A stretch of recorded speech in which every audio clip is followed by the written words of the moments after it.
presence of God for us. pakuti khristu sanalowa m'malo opatulika omangika ndi manja akutsaza oonawo komatu mmwamba momwe kuonekera tsopano pamaso pa mulungu chifukwa cha ife. Not that he should offer himself often, as the high priest enters the most holy place every year with the blood of another, kosati kuti adzipereke yekha kawirikawiri monga mkulu wa nsembe alowa malo opatulika chaka ndi chaka ndi mwazi osati wace. he then would have had to suffer often since the foundation of the world. But now, once at the end of the ages, he has appeared to put away sin by the sacrifice of himself. chikadatero kudakamuyenera kuva zowawa kawirikawiri kuyambira kuzika kwa dziko lapansi, koma tsopano kamodzi pa chitsiriziro cha nthawi waonekera kuchotsa uchimo wonse nsembe ya iye yekha. And as it is appointed for man to die once, but after this the judgment, ndipo popeza kwayikikatu kwa anthu kufa kamodzi ndipo atafa chiweruziro. so Christ was offered once to bear the sins of many. To those who eagerly wait for him, he will appear a second time apart from sin for salvation. kotero khristuso ataperekedwa nsembe kamodzi kusakaseza machimo ambiri, adzaonekera pa nthawi yachiwiri wopanda uchimo kwa iwo amene analindirira kufikira chipulumutso. Up to there, we have read. kufika pamenepo tawerenga. Once again, good morning, everyone. mwadzukanso bwanji nonse. We are very thankful to God that we are able to gather here. tiloyamika kuti tikhoza kusonkhana pano. And it's the last Sunday before we pass 2020 and to meet the new 2021. ndeyi ndi sabata yomaliza tisanamalize chaka chimene cha 2020 kuti tikalowe mu 2021. We don't know how thankful this year has been to us. simudziwa mmene chaka ichi chakhala choyamikika kwa ife. Of course, it's not easy to feel the big grace which God has poured upon us. ndi zosaphweka kuti tikhoza kuva chisomo chimene chachikulu watipatsa pa ife. But in our mission itself, it was a year where we had to preach the gospel to most abundant people out there. komano mpingo wathu nayi nthawi yabwino imene talalikira uthenga wabwino kwa anthu ochuluka kwambiri. Especially starting from our Easter earlier this year, kuyambira nthawi ya Easter chaka chino, where we had the first online world online Easter conference. pamene tinali ndi conference imene ya pa Easter koma yodzera pa internet. We were able to reach to 2 million people to hear this gospel at once. ndipo inakwanitsa kufikira anthu 2 million kumva uthenga pakamodzi. And then after that, right right away in June, May, we had the first online World Bible Seminar. May tinali ndi Bible seminar so ya pa internet. And during the time, our pastors, missionaries, all around the world in about 95 countries, ife azibusa ma missionary pafupifupi maiko 95, we have gathered together to go around to our local broadcasting stations. takhala tikusonkhana umodzi ndi kupitanso ku ma broadcasting station olutsa mawu And we have introduced our focus of why we are hosting this Bible seminar. tinayambitsanso cholinga chathu chimene tikupangira ma Bible And that seminar. was to preach this gospel, a message of salvation and hope during this corona period. kulalika uthenga wa chipulumutso komanso achiyembekezo mu nthawi ya corona. One by one, broadcasting stations start to react, and as they heard this message, pamodzi ndi pamodzi ma wireless awa matengapo mbali ndi pamene amava uthenga, especially in the countries like United States makamaka United States and Brazil, where it has been most affected. komanso Brazil kumene anagwidwa kwambiri ndi matenda amenewa. People staying home and watching this, they have started to call to the TV stations. ndi anthu amene amakhala pansi kumamvetsera amayimbira kuma wireless amenewa. And they were requesting, please, we want to hear more. We want to listen to this message more and more. ndamapemphabe chonde tifuna tizimvabe uthengawo mochulukira. There's one famous TV station called Hezi Brazil in the country of Brazil in South America. nde pali welesi ino otchedwa Hezi Brazil ku Brazil kumene ku America. After 1 hour of sermon that has been preached there by Pastor Park, patatha 1 hour imene uthenga unalalikidwa ndi abusa in apake. that 1 hour, 5,000 messages came to the broadcasting station. nde mameseji okwanira 5,000 anabwera ku wireless imeneyi. Brazil is one of the most affected country from the COVID-19. nde Brazil inali imodzi imene inagwidwa kwambiri ndi nthenda imene ya corona. In the countries where people are most affected, they have thought about death and they saw the miserable situations around that is flowing in their countries. nde maiko amene anagwidwa kwambiri ndi matendawa amaganizira amakhala kuona za imfa komanso moyo ozunzika umene amadutsamo. So all the TV station, the Hezi Brazil TV station workers, they were so surprised. nde ogwira ntchito ngati Hezi Brazil amadabwa kwambiri. Everyone, Hezi Brazil is one of the top TV stations in Brazil itself. nde Hezi Brazil ndi welesi yotchuka kwambiri ku Brazil. They have nearly over 100 million people of viewerships just in Brazil itself. ali pafupifupi ndi anthu 100 million amene amaonerera ku Brazil kokhako. Malawi population is 20 million, right? chiwerengero chathu 20 million mu Malawi. So GBS having 3 million is only 3%. nde GPS amaonera anthu 3 million okha. Hezi Brazil has over 100 million viewership. pamene Hezi Brazil ikukhala ndi 100 million anthu oonera. It's a very big major TV station. imene ili ndi TV station yayikulu kwambiri. Now starting from the one who is in controller of this program nde kuyambira amene akuyendetsa program imeneyi and the chief editors komanso amene amapanga and edit all the staffs who was broadcasting our online Bible seminar, they were surprised by so many comments and responses which came. ndogwiranso ntchito akumenewo analodabwa ndi makomenti amene amabwera ku TV station imeneyi. So people were wondering, who is this? Who is this? What is it that he's preaching that people are reacting like this? ndamadabwa ndi ndani amene ndi ndani amene anthu mpaka nachita moteremu. So this information went up to the chief of now programmings. nde uthenga umene unapita ngakhale kwa mkulu amene amayendetsa ma program. And the chief of programming, the director of programming, when he saw this, it was such a big reaction from the viewers. nde nayenso anaonanso kuti anthu ambiri ali ndi chiti chotere bwanji kwa oonerera. That's why the chief, the director of programming, he wanted to make an interview with Pastor Park live. nde otsogolera ma program ku TV station imene anafuna kukhala ndi interview ndi abusa apake ya live. So when they did the interview live, ndi atapanga interview imeneyi, this chief, the director of programming, thought, Pastor, I want to know more about you. nde otsogolera amati ndifuna kudziwa zambiri za inu abusa.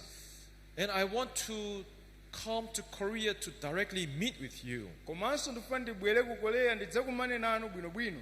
And I want to shoot a documentary about your life and your ministry and your how you preach gospel. nde ndifuna ndidzakujambuleni komanso kulemba ndi kuyika zinthu mmene mmalalikira uthenga wabwino.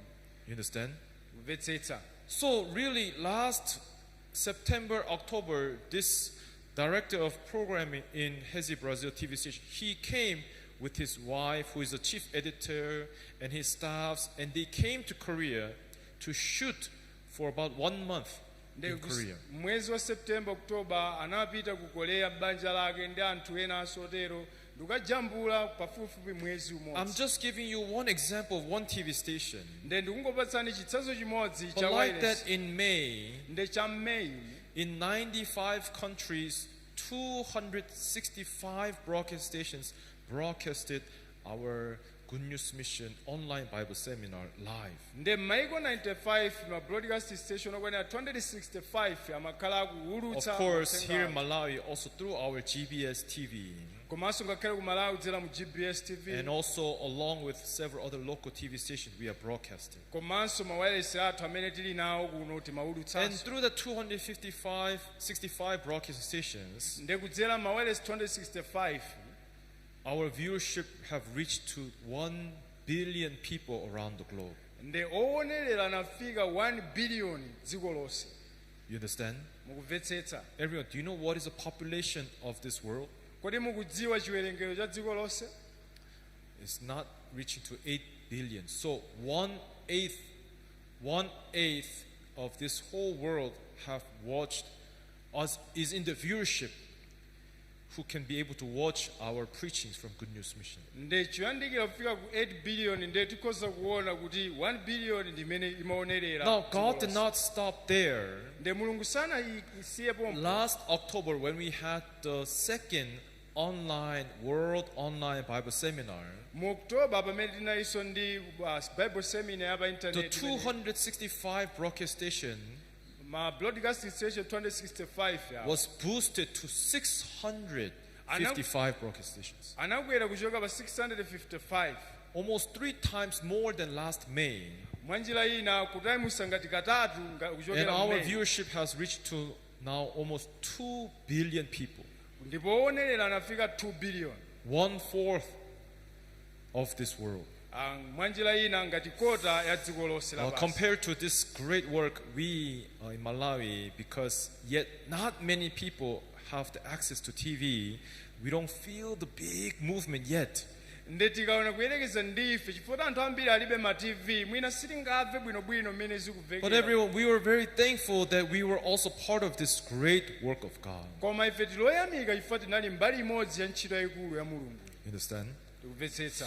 And we are so thankful that we have our own TV station, that we are able to preach this gospel whenever we want. Nde tiloyamikanso titi ndi TV station yathu timalalika uthenga nthawi iliyonse imene tikufuna. That is why during the corona period, although many people have to isolate themselves, they have to stay home, and many restrictions are there. Nde ngakhale nthawi ya corona anthu ambiri amayenera azikhala ku nyumba komanso ziletso zochuluka. But through God's wisdom, Koma kudzera mu nzeru ya Mulungu, through God's will, kudzera mu chifuniro cha Mulungu, our lives and our movement has been restricted. moyo wathu ngakhalenso mayendedwe athu But anayimitsidwa. this situation cannot restrict this gospel from being spread around the world. Koma nyengo iyi sinaletse uthenga wabwino kuti ufalikire dziko lonse lapansi. Hallelujah. We want to really praise and thank God for this precious work of God. Tikhoza kutero kuti haleluya tifuna tikhale ndi nthawi yoyamika chifukwa cha uthenga kulalikidwa dziko Amen. lonse. Amen. Let's all give a round of applause to our Lord. Tiyeni timombere mantha Ambuye. Yes, really, brothers and sisters, you might not know, but last also 13th of December, we had our Christmas festival in our church. Nde pa 14 December tinali ndi Christmas kwathu kuno. So thankfully, Moyamikika. we wanted to gather our brothers and sisters just in Lilongwe Church. Nde ife timangofuna tisonkhane anthu amulilongwe okha pa Beginning of the mwambo umene wa year, Christmas. we were lacking, and because of Corona, the church did not allow us to gather more than 100 people. Nde ngakhale tinali ndi ofoka zosoweka komanso sitimaloledwa So we kumana 100. divided the churches in 4 different areas. Nde tinagawana mpingo m'magawo 4. Of course, we don't have many branch churches around, but we had no choice but to divide so that we abide by the law. Nde tilibe mabranch church ochuluka komabe timayenera tigawane kuti tigwirizane ndi malamulo. And then throughout the year, we have preached gospel in our own ways, in our own positions. Nde mchaka chimene tilalalika uthenga malo osiyanasiyana m'njira zosiyanasiyana. But especially last July when we had the online world camp here. Makamaka July pamene tinali ndi online world camp. And we also had what is called the telecamp, GBS telecamp, right? Komanso tinali ndi GBS telegram. At that time, Pa nthawi imeneyo places like in Ngomani and Chinsapo, youth groups gathered together to watch and join our IYF programs. ndi nthawi imeneyi anthu malo ngati ngomani chisapo amasonkhana pamodzi ndi kumaonerera This maprogram. became the platform. iyi inakhala ndondomeko. So every Saturday in Ngomani, Pastor Margaret stays there and she preaches to many youngsters there. nde abusa amaganga kumeneko nthawi zonse amakhala kumalalikira uthenga kwa For achinyamata. me, I always have many excuses saying that I'm busy with this work, that work, so I'm not so good in gathering people. kwa ine ndimapeka zifukwa ndi busy ndi izi sindine wabwino But kusonkhanitsa. since our Pastor Margaret, she stays there and she works with this one group, she can use all her heart for this group. nde chifukwa abusa athu amakhala konko amakwanitsa kugwiritsa ntchito mtima wawo ndi gulu limeneli. So that group was formed there. nde gulu limeneli linapangidwa. Not only that, in Chisapo also there was this group that has been formed. osati kokhakonso komanso nali gulu lina limene linapangidwa. And then throughout the year, through the online, not only online Bible seminar only, through online World Camp, through online Bible camp, through many times we have sent our clips through laptops and spread them, and brothers and sisters individually have preached gospel. nde kudzera mapulogalamu osiyanasiyana online ma bible seminar world camp timatumiza mautenga kukalalikira uthenga madera osiyanasiyana.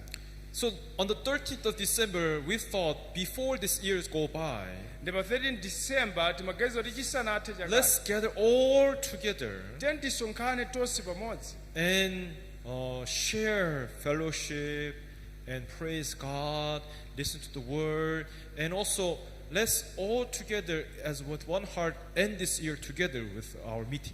tiyeni tikhale pamodzi kugawana mtima kupanga fellowship komanso kumwimbira Ambuye ndi zosiyanasiyana zimene zinalipo. So that day we gathered. nde tsiku limene tidasonkhana. So we were just expecting about 250 people to come. nde ife timangoyerekeza kuti kubwera anthu 200 kapena But that 250. day God has sent over 400 people. koma tsiku limene unafika anthu pafupifupi 400. It became a one-day camp, nde inakhala kampu ya tsiku limodzi. right? sichoncho So morning time we had our morning Sunday service. mawa tinali ndi mapemphero. So my wife that day was running around mkazi wanga amathamangathamanga maibusa saying that we will serve food, lunch to brothers and sisters. We prepare for about 200, 250 people. ndipo ganizo kuti linakonzekera anthu 200 kapena But suddenly 250. more than 400 people came. koma posera anthu 400 So we had abwera. to prepare food for another 200 people more. ndipo mayenera kukonzekanso chakudya china cha anthu 200 owonjezera. That's why while you're sitting there listening, nde pamene ife timakhala kumamvetsera there were other brothers and sisters who was behind running up and down, going, buying materials and cooking. And then within the short time, by the time the service ended, all the food was ready.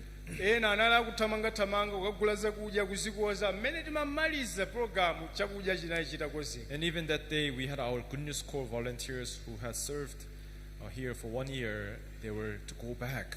komanso inali ndi azathu ma Genesis amene anakhala kuno chaka amene The azibwerera. biggest concern that I had, nde chimene ndimaganizira kwambiri although we have a less corona but COVID, but still there is corona around Malawi, isn't it? nde ngakhale korona ioneka yachepa komabe korona ilipobe ku Malawi. But the government had allowed us to gather that time. koma boma linatilola kuti tisonkhane nthawi And imeneyi. soon after we finished the meeting, and few days later, government announced the corona is rising. So gather again, less than 100 people.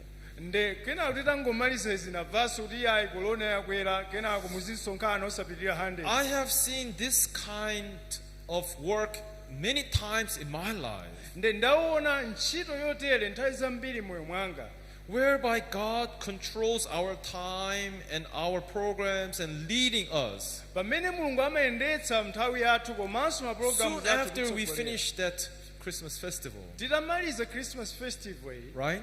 sichoncho Just a few days later, government ordered, don't gather more than 100 people. masiku ochepa chabe boma inatero musasonkhane posera 100. Isn't it wonderful how God is guiding us, right? kodi izi sizodabwitsa mmene mulungu And then akutitsogolera. now another concern was, nde china chimene 2 days ndimadandaula later, our Goodnews Corps volunteers, they had to go back to Korea. apa masiku awiri amenera azipitanso ma Genesis ku Korea. 7 students went back, nde pamene anafika but among the 7, koma pa 7 2 students was caught in the airport. anagwidwa pa airport awiri pa One 7. sister, she had a high temperature, nde mlongo mmodzi anali ndi temperature yake yokwera 37.3. 37.3 Another brother, he had a runny nose. nde winayo tu amadwa chifine But he says, I'm okay. koma amatera ndili bwinobwino. But the one who came to investigate, but why you have runny nose? Nde Do you feel sick? amadzamuyesa ati chifukwa chanu The inspector came, was questioning him. nde amamfunsa mkulu I'm amene. okay. ndili bwinobwino. But suddenly in front of the inspector, he coughed. nde mwadzidzidza napezota Oh, watsoka you have symptoms. Here, come on. anata aulizi zizindikiro tapita uku. So that brother is Freddie. nde mbale amene ndi Fred. And that sister who has high temperature is Eva. nde mlongo wina anayeneba. So I told these two brothers and sisters, why until the end nde nakamba kwa awiriwo chifukwa chanu fika kumapeto God does not let you just go? mulungu safuna alole kuti These mungopita. two are the ones who have troubled me the most throughout the year. nde awiriwo ndi amene ayenda ndine kwambiri mchaka So chimenechi. I said, don't raise your heart. Don't raise your heart. Be humble. nde ndimawuza kuti musakweze mtima wanu. Oh, yes, Pastor. I think God is trying to humble us, ground our hearts. Yes. zona abusa ndikuganiza So kuti mulungu if you akuchepetsa have mtima wathu. been pulled out from the group, what happens is that directly you have to go to isolation room. nde pamene akuchotsa pa gulu la zako umene upite pa nyumba yapaderadera. So there you have to get COVID test. nde ukuyenera uyesedwe ndi zipangizo za And for corona. 8 hours you have to wait in the isolation until the results come out. nde kwa maola okwanira 8 udikire mpaka na malizatsi abwere. So after they wait, nde atadikira kudikira.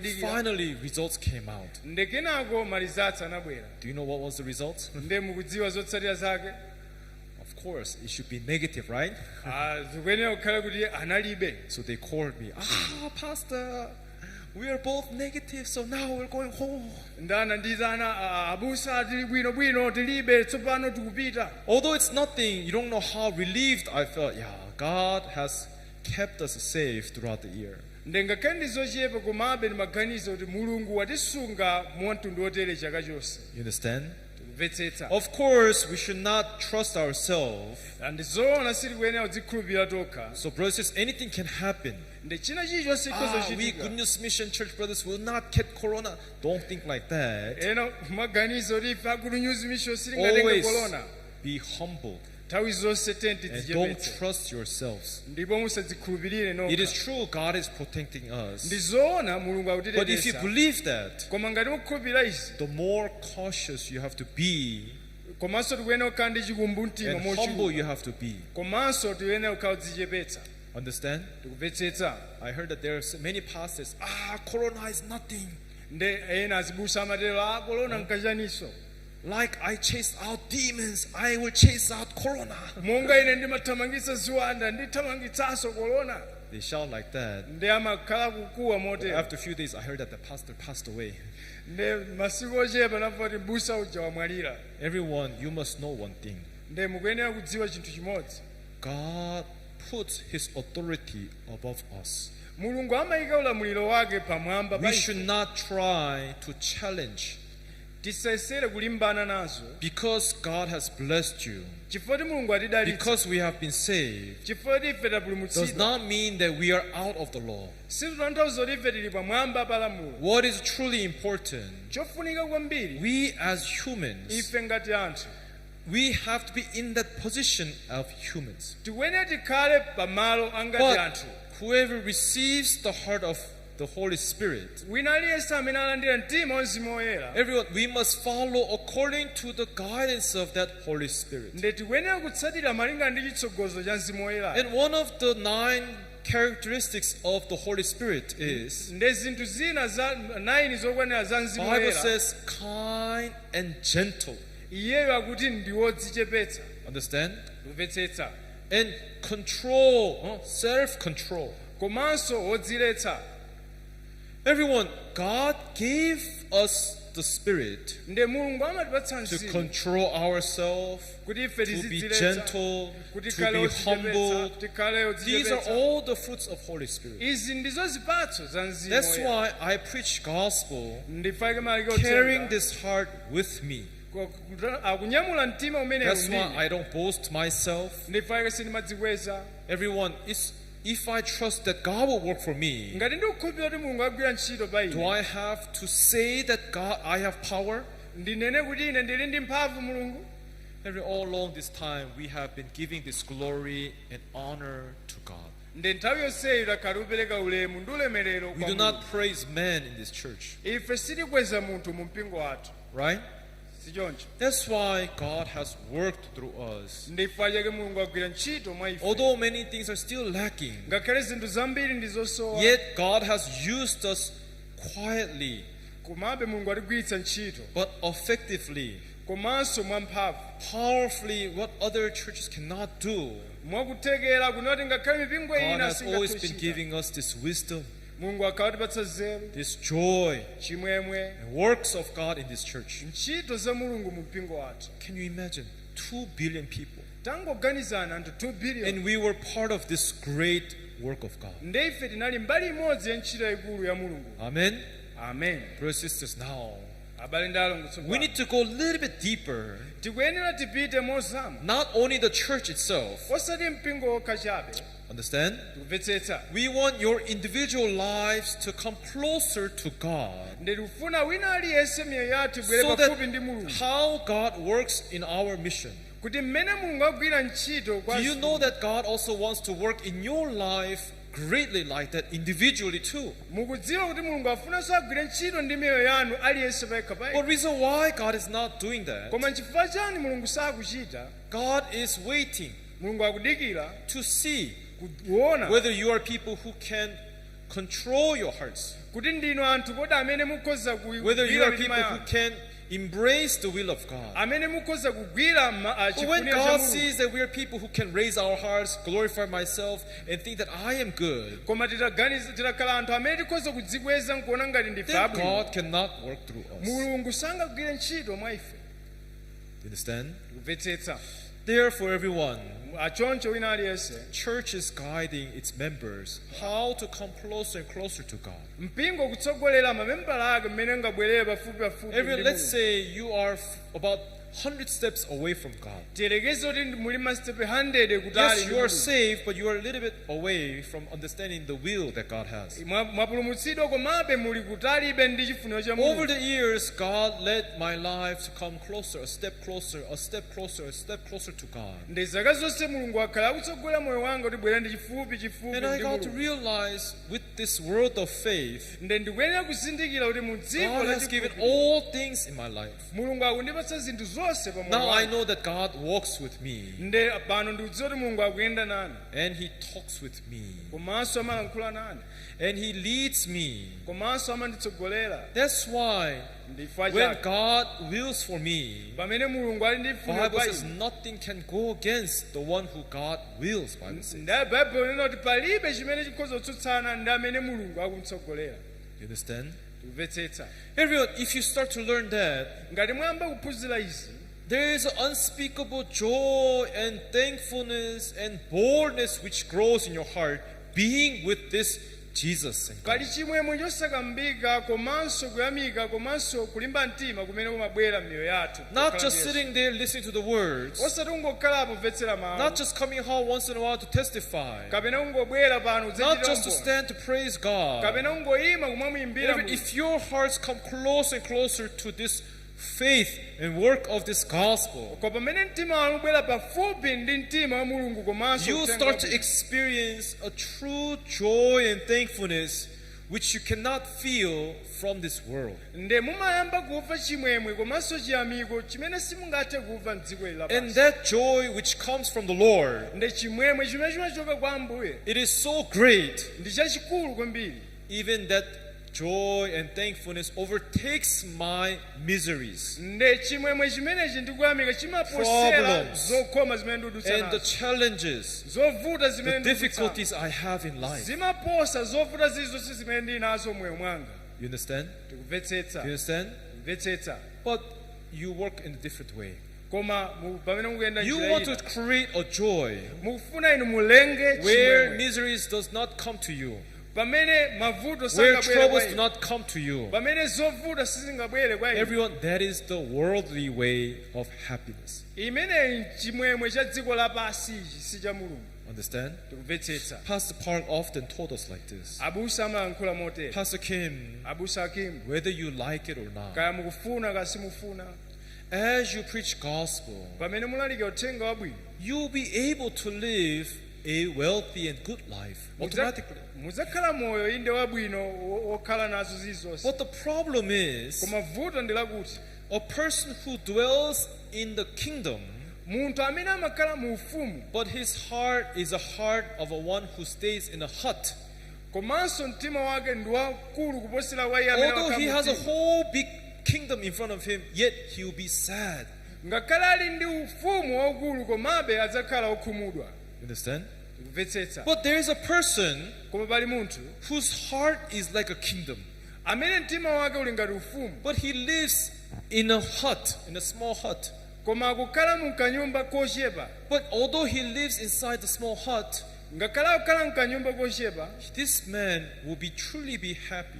munthu uyu adzakhala okondwa nthawi zonse. What you have to learn ndi chimene mukuyenera is kuphunzira. not that outwardly life has to be big. osati moyo wanga wakhala wabwino kunja Your cha heart must become a kingdom of God. koma moyo wanga ukhala ufumu wa mulungu. Then even though you live in a small hut, ndi ngakhale mukhale mkanyumba kakang'ono you'll be happy. mudzakhala okondwa, You'll be thankful. mudzakhala oyamika. With this heart, ndi mtima wherever you go, kwina kulikonse whatever mupita, challenge you face, mavuto onse amene whatever mukumana nawo, difficulties you face, zovuta zimene mukhoza you'll kukumana nazo still be happy. mudzakhalabe okondwa. Do you understand, everyone? mvetsetsa wina aliyense. Yes, everyone. Today, ndi lero Bible teaches us about the world of heart. baibulo liphunzitsa za dziko la mtima. Everyone, we don't want you to live a physical happiness life. ife sitifuna tikhale mu chimwemwe chokunja We want you chabe. to receive the true joy and happiness which grows out from the heart. tifuna ife tikhale ndi chimwemwe ndi mtendere zochokera mu mtima. Do you understand? mumvetsetsa. Everyone, think about the desires that humans have. taganizani zokhumba zimene makhala nazo. The desires that humans have zokhumba zimene is timakhala nazo eventually physical happiness. zimenezi zimakhala If zachimwemwe I have this car, I think I'll be happy. nditakhala ndi galimoto If I have such house, I'll be happy. nditakhala nyumba yote If I have such partner, I'll be happy. nditakhala ndicho If I have such money, great money, I'll be happy. nditakhala ndalama Or zochuluka such chonchi work company that I work for, I'll be happy. nditakhala mkampani yachonchi ndikhala okondwa. Everyone, if that is what you're looking for, ngati ichi ndi chimene mukusakasaka you are far from understanding what is a true joy and happiness inside the world of faith. ndeni muli kutali kwa kumvetsetsa kwa chimwemwe choona chimene chili mkati mwa Mulungu. But everyone, without seeing with your physical nde eyes, wina aliyense posaona ndi maso athu. yeah, it's not a matter of how big or small house I live. sizitengera nyumba yayikulu kapena The issue yaying'ono is imene not how tikukhala. good car or bad car, or even if I walk, it's not the issue here. nkhani si galimoto yabwino kaya ndikuyenda zilibe kanthu zimenezi. How can I combine my heart with the will of God? koma ndingaphatikize bwanji mtima And wanga ndi how chifuniro will cha Mulungu. God provide me with His heart? komanso mulungu andipatsa And how bwanji kudzera mu mtima God wanga. gives me His joy. komanso mmene mulungu andipatsira chimwemwe chake.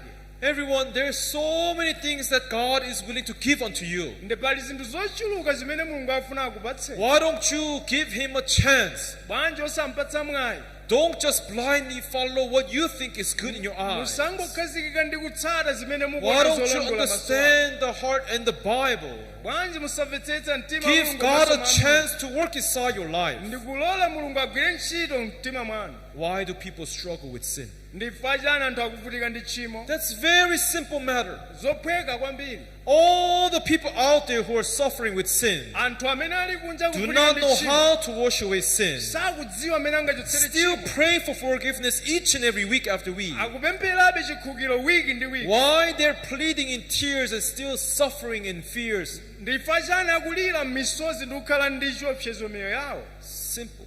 zophweka. They just do not give that chance iwotu sapereka mwayi. to allow God to work inside their lives. kulola mulungu kuti agwire ntchito mkati mwa mtima wawo. Do you understand? kumvetsetsa. Do you understand, everyone? kumvetsetsa wina aliyense. Everyone, why do not give that chance to God to work inside your life? bwanji sikumpatsa mwayi mulungu kuti agwire ntchito mkati mwa mtima wanu. It is because ndifa chakuti Satan has deceived the minds of people satana wanyenga malingaliro a so anthu that people will think to themselves, I can do this myself. kuti anthu aziganizire okha kuti la ndikhoza kupanga ichi ndekha. Becoming righteous, saved, I can keep the commandments. I'll show God that I can be a good believer Kukhala myself. olungama ndikhoza kusunga malamulo ndimuonetsa Mulungu I'll kuti become ndinokhulupirira. faithful myself. Nine ndikhoza kukhala okhulupirika pandekha. Everyone, Wina aliyense. myself. Undekha. That word myself Mawu aonena kuti ine is evil. ndoyipa. Understand? Tikumvetsetsa. That is evil. Mawu amenewa ndoyipa. Everyone, what you must understand, Chimene mukuyenera kumvetsetsa. when God gave us this world, Pamene Mulungu watipatsa dziko ili. God gave us Jesus Christ. Mulungu watipatsa Yesu Khristu. God gave us Bible Mulungu watipatsa Bible. to realize what? Kuti tizindikire chani. The very first thing that you must realize is what? Chinthu choyambirira chimene mukuyenera kuzindikira ndi chani. God made this world so that you Mulungu apanga dziko ili kuti inu cannot live without Jesus. kuti musakhale moyo opanda Yesu Khristu. Happiness cannot be made without Jesus. Moyo okondwa asungakhalepo popanda Yesu. Amen. Amen. Everyone, true joy cannot be made without Jesus. Chimwemwe choona sitingakumane nacho popanda Yesu. He made this world Muwapanga dziko ili so that everything, kuti chilichonse, all the bright and the truthfulness and the lights and the joy and happiness, chimwemwe komanso kuunika choonadi zonse, God made it so that you cannot achieve them by yourself. Mulungu wazipanga kuti sitingakwanitse patokha. When you are linked with Jesus, Pamene mwalumikizana ndi Yesu, you can obtain the true bright light, joy, thankfulness. mukhoza kupeza kuwala, chimwemwe komanso kuyamika ndi kuunika. Why did God, when God cursed Adam and Eve? Pamene anamutembera Adamu ndi Eva. Because you have eaten from the fruit that I have told you not to eat, Chifukwa mwadya chipatso chimene nakuwuzani musadye. you will be cursed, Bible says. Mukhala otembereka, Bible lutero. Right? Si choncho. Because you disobeyed my word, you're cursed. Chifukwa simunamvere mawu anga And what was mwatembereka. this curse? Nde amutemberera. In sweat Iweyo and in mudzakhetsa toils mugwira ntchito. you shall eat throughout the days of your life. Mudzakhala kudya masiku onse a moyo wanu. You see, when Adam and Eve departed from the word of God, Nde pamene Adamu ndi Hava anachoka kumawu a Mulungu, in sweat mukukhetsa and in tsukuta toils komanso kugwira you ntchito will eat mudzadya throughout the days of your life. masiku onse a moyo wanu. So everyone, you see, Mukuona, without Jesus, wopanda Yesu, without God, wopanda Mulungu, our life is just full of what? moyo wathu ndi wodzala ndi chani? Sweat Wodzala kukhetsa and tsukuta toils. komanso kugwira ntchito nthawi zonse mwamphamvu. Understand? Tikumvetsetsa. Do you understand? Tikumvetsetsa. But so many people, Koma anthu ambiri, especially the atheists, those who do not believe in religion, those Anthu- who do not believe in God, anthu ambiri amene sakhulupirira mwa Mulungu, they think it's foolish to believe in the Bible amaona ngati zopusa or kukhulupirira to serve m'Baibulo. any God. Why waste time as you are even busy to create your own life? There's so many things to do out there, so many things to enjoy. Ndi anthu amaganiza mutaya nthawi yanu pachabe chani pa zinthu zambiri zoyenera kuchita kapena kukondwa nazo. One thing that they do not know, Chinthu chimodzi chimene sadziwa, God made this world Mulungu apanga that we dziko cannot live without Jesus. ndipo ife sitingakhalemo popanda Yesu. Now, most John. important thing, Chofunika kwambiri salvation. chipulumutso. God also made this salvation. Mulungunso apanga chipulumutso. You cannot make salvation without Jesus. Simungapange chipulumutso popanda Yesu. Do you understand? Mukumvetsetsa. Do you understand? Mukumvetsetsa. So no matter how much you pray, Kaya mupemphera no matter mochuluka how bwanji, much you worship God, kaya mukulambira no matter bwanji, how much you praise and pray to God, kaya mumuimbira kupempheranso kwa everyone, Mulungu. God made it so Mulungu anazipanga choncho that this work of salvation cannot be fulfilled by our own strength and powers. kuti ntchito ya chipulumutso singakwaniritsidwe ndi mphamvu ndi kuthekera kwake. God made it so that it has to be done through Jesus Christ. Mulungu anazipanga kuti zitheke ndi Yesu Khristu basi. Now the question is, Funso ndi lakuti if there is a work of salvation, ngati pali ntchito ya chipulumutso out of 100% pa 100 work, pa 100 imene ndi how anthu, much do we partake in the work of salvation? kodi ifeyo ndi ntchito yanji And imene how much titengapo? does Jesus Christ do in the work of salvation? nanga kuchuluka kwanji kumene yesu agwira ku ntchitoyo. The question is, funso ndi lakuti do we do 50% of the work and Jesus Christ do 50% of the work? kodi ife tikugwirako ntchito hafu ya ntchitoyi yesunso kugwirako hafu? Do you think so? muganize choncho? No, probably Jesus is Son of God. He should take the more portion of the work, right? nde yesu ni mwana wa mulungu amene atenge So do ntchito you ikulu think si that choncho? God gave us the 30% of the work and Jesus Christ takes the 70% of the work of salvation? nde muganize kuti pa 100 yesu akutenga 70 inu mutenga sate? Do you think so? muganize choncho? No? si Then choncho? how about we give ourselves 10% of the work is done by us in the work of salvation, and we give the 90% of work to Jesus? nde telekeza kuti pa 100 yesu akutenga 90 ife tikutenga 10. Is that fair enough? bwanji pamenepo sizili bwino? No. ayi. How about we give ourselves 1% of the work remaining for ourselves, and 99% is work is done by Jesus? nde telekeza kuti pa 100 ife titengeko 1 yesu atenge 99. Even that is not allowed. ngakhale chonchonso sizikuloleka. Everyone, salvation is strictly 100% God's work. nde chipulumutso It kwathunthu is chikugwidwa ndi yesu khristu. 100% Jesus' work. kwathunthu ikugwidwa ntchito imene But yachipulumutso ndi yesu. why we cannot meet with this true salvation? ndifa chani sitingakumane ndi chipulumutso choona ichi? Because this desire we have, chifukwa cha zokhumba zimene tili nazo, thought we have, maganizo amene tili nawo. maybe I can do something so that I can partake in the work of salvation. mwina ndikhoza chita china chake kuti nditengeko mbali pa ntchito yachipulumutso. No, everyone. osati choncho ayi. Now, we've been talking about this from last week. takhala tukamba izi wiki yatha. Everyone, like there's a courtroom in this world where we are judged for any crime or sin we commit. monga pali bwalo loweruzira pa dziko lapansi pamene amaweruzira We told you that the courtroom where our sin for our soul, nde bwalo limene amaweruzira machimo not the athu. sins that we have committed in this world, osati machimo amene achita the pa dziko sin that lapansi, we are born with, koma chimo imene abadwa the nalo, sin that we are born of the devil. chimo imene abadwa nalo mwa satana. Understand? The Tikumvetsetsa. sin that came down to us through inheritance from Adam and Eve. chimo imene nachoka nalo kwa tate wathu adamu This komanso sin Hawa. chimo ili cannot be washed away sili kuchotsedwa in this world. mu dziko ili. Understand? kumvetsetsa.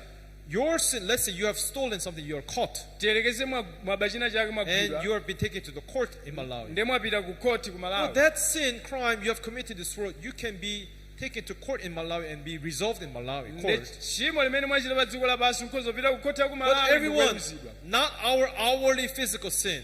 koma nosati tchimo looneka The chabe, sin that is inside our heart, in our soul. koma tchimo imene ili mkati mwathu mu mzimu There's wathu. no other place that Pali- can wash away this sin. palibe malo ena aliwonse The amene only akhoza place kuchotsa is tchimo. in heaven, malo okhawa ali the kumwamba. heavenly courtroom tabernacle. nde kumalo oweruzira chihema Now, chakumwamba. last week we have talked about this heavenly sanctuary, nde sabata atha timakamba za malo akumwamba opatulika, right? si choncho. Now, today lero we want to talk about the sacrifice. tikamba za sembe. Everyone, Bible tells us baibulo itiuza that this sacrifice is who? kuti sembe imeneyi ndi ndani. It's who? ndi ndani sembe imeneyi? Jesus Christ. yesu khristu.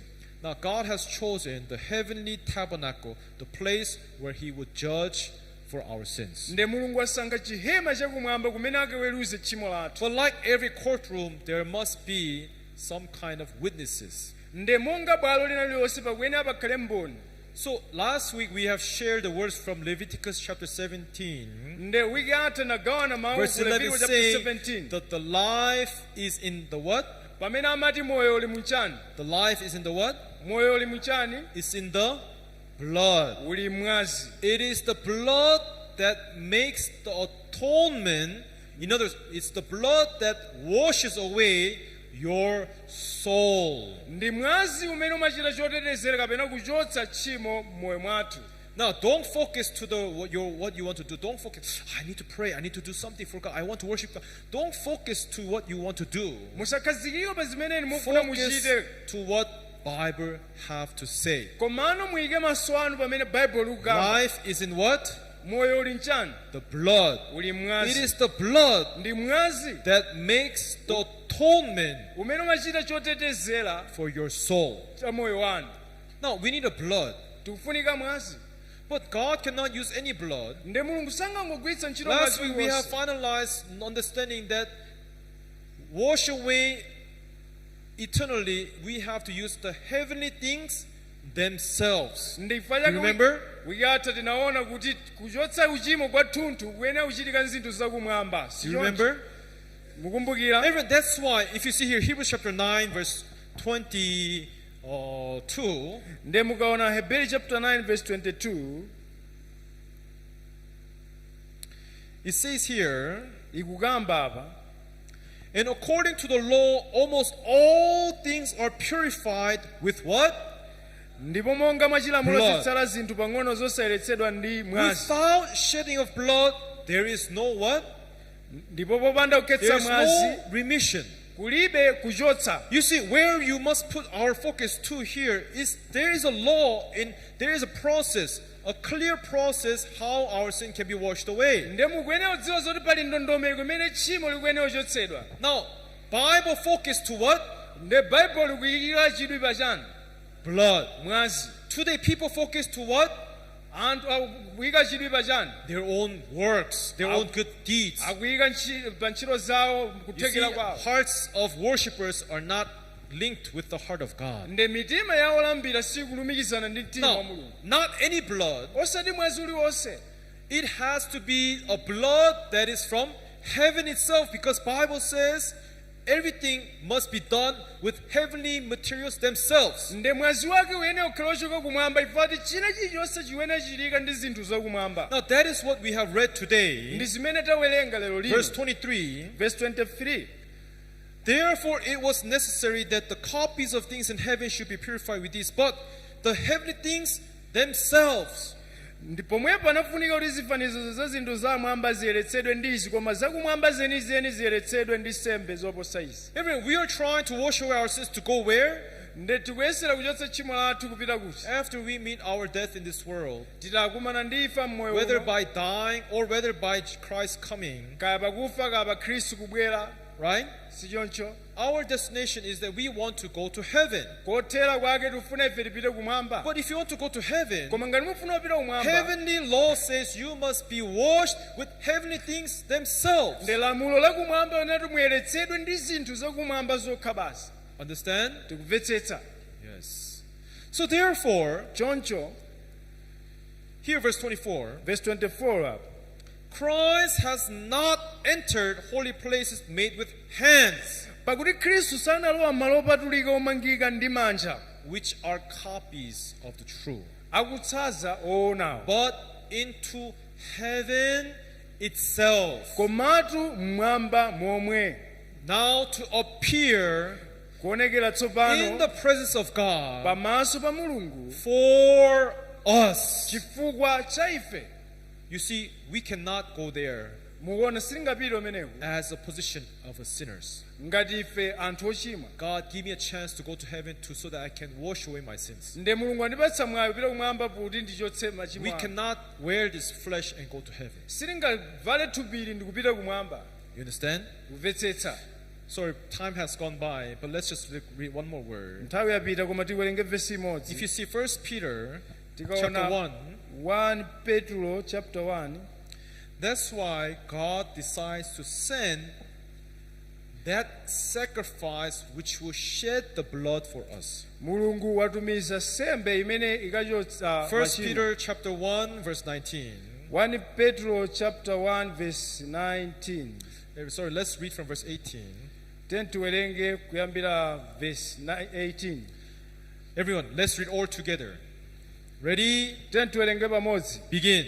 Then tiyambe. Knowing that you were not redeemed with corruptible things like silver or gold from your aimless conduct received from the traditions from your fathers. Atate wanu. Amen. Amen. You cannot be saved simungapulumutsidwe with your aimless conduct ndi zinthu za dziko received lapansi from the traditions of your father. Who is our traditional father? zolandira ku chikhalidwe cha makolo anu Who? ndi ndani? Last time we talked about the man who was blind, right? ndeti makamba za mkulu wina amene anali wakhungu. Pharisees, Christ, what did they say? alembi ndi afarisi anati chani? You think that you're a disciple of him? We are disciple of Moses. kodi muganiza kuti ife ndi ophunzira iye? ndife ophunzira a Mose. Can you be redeemed from the traditional behaviors, aimless conducts received from your fathers? kodi tikhoza kupulumutsidwa ndi zinthu za dziko lapansi kapena zikhalidwe za atate athu? No. ayi. Verse 19. verse 19. That is why, ndifa chake let's read all together. tiwerengere pamodzi. Ready? Begin. tikonzeke tiyambe. But Koma with ndi the mwazi precious wa mtengo blood wapatali wa of Khristu, Christ, as of a monga lamb mwana without wankhosa blemish opanda and banga, without spot. opanda chilema. Amen. Amen. Everyone, what can make the atonement for your soul? kodi ndi chani chikhoza kupanga chotetezera cha moyo wanu? Life is in the blood. moyo uli mwazi. It is the blood that can make the atonement for your soul. ndi mwazi umene ukhoza kupanga chotetezera cha moyo wathu. Today we have a special program after this. That's why we don't have much time. tili ndi program apaderadera tikathazi nchifukwa tilibe nthawi yambiri. I wish I can speak more of this. The next week we'll continue. ndikadakonda kadankhula zambiri But you must remember, koma mukuyenera It kukumbukira has to be 100% the work of Jesus Christ. pali ntchito 100% ya Yesu. Understand? kumvetsetsa. That's why God sent Jesus Christ in His precious blood for us. ndifa yake mulungu anatumiza Yesu ndi mwazi wake wa mtengo wapatali. Now we're going to take these heavenly things and connect this to our faith and our life. ndi tikuyenera kutenga zinthu zakumwamba ndi kulumikiza mchikhulupiriro chathu moyo mwathu. Focus to the work of Jesus, pa ntchito ya Yesu Khristu, not your aimless conducts. osati ntchito za ife anthu. Today, up to here, we'll speak. Let's pray. kufikira apa tipemphere. Our Heavenly Father God, thank you for giving us this time. atate athu akumwamba zikomo potipatsa nthawi We iyi. thank you that we have time to share the word with our brothers and sisters, tikuyamika potipatsa nthawi pogawana mawu a mulungu abale ndi and alongo. also through our viewers of GPS. kudzeranso kwa amene akuonera pa We GPS. pray that you will guide us tikupemphera mulitsogolere in understanding mukumvetsetsa the true meaning of true salvation. muchoonadi cha chipulumutso. And it is only through the work of Jesus Christ that we can be saved. ndikudzera mu ntchito yokha Yesu Khristu imene tikhoza kupulumuka. We thank you that you have led us throughout this year 2020. tikuyamika ifo mutitsogolera mchaka cha We 2020. praise you and glorify your name for your tremendous work you have done for us. tikukulemekezani komanso akukwezani chifukwa cha ntchito ya mtengo wapatali imene mwachita. Now, as we go into the year 2021, pamene tikulowa mchaka cha 2021, we submit ourselves to your hands, tikupereka nthawi m'manja mwanu. and we believe that you will work even greater, tikupemphera ngakhale ntchito yanu kuti ikhala yayikuluso, leading many souls to this gospel and salvation. kutsogolera miyoyo yambiri ku uthenga wabwino Thank you kuchipulumutso. for giving us this time, zikomo potipatsa nthawiyo. as we put all things in your hands. tikuyika zonse And we m'manja pray for mwanu. your grace and mercy to upon everyone's head here and to those who are listening to these words. tikupemphera chifundo ndi chisomo chanu kwa onse amene ali pano komanso akuonera. And we have prayed this in the name of Jesus Christ. tapemphera zonsezi m'dzina la Yesu Khristu. Amen. Amen. Thank you. Because of time, quickly, I'll